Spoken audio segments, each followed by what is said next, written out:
Allison had a big game against Colorado. Do you expect him to keep like his hot streak going, shoot more than he usually does? No. That's that's hard to do. I mean, he hit some incredible buckets under some incredible pressure. We don't need for him to go for 30 points a night, but I don't need for him to go from 30 down to 2.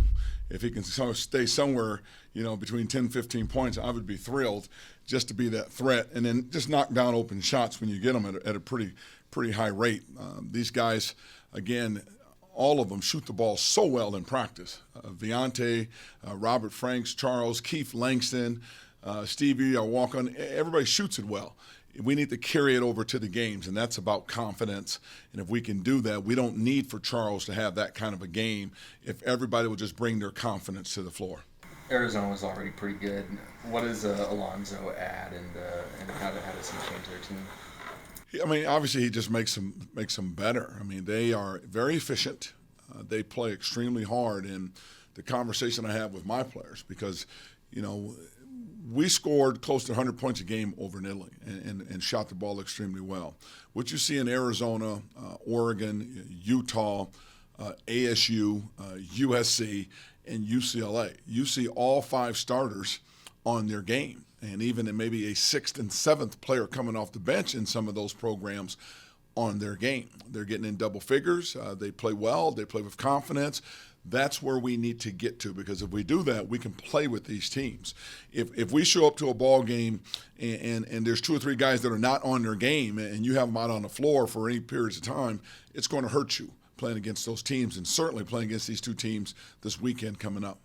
You've played in some pretty tough arenas with this group, but is McHale sort of a unique experience and one that has the potential to maybe keep a player or 2 from being off their game the way the others don't? It's unique in a sense. The tradition, obviously it's a tremendous home court advantage for them. They play extremely well at home. And for new players going in for the first time that haven't experienced it, you either will play well or it will gobble you up.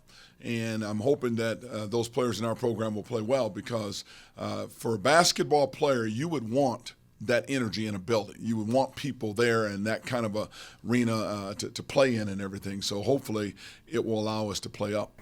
Is this a test then for Malachi, or is he already kind of proven that to you? I think Malachi is proven who he is. He now is managing getting through a season as a freshman, managing minutes, managing strength and physicality of guys. With 11 games to go in this season, I believe, we just need to make sure we keep him as fresh as possible, and he'll be okay. Arizona is one of the top 3-point shooting teams in the conference. Does that change anything you guys are going to do defensively?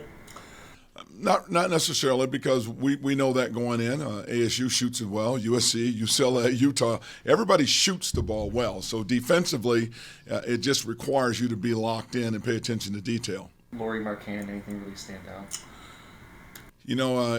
He's a lottery pick. What stands out about him is he's got guard skills. He shoots the ball extremely well. He can put it on the floor. He's a matchup nightmare with that size, that skill set, and quite frankly, with the confidence that he's playing with. And again, I think with their full roster back now, it just gives them even more confidence. That's the scary part.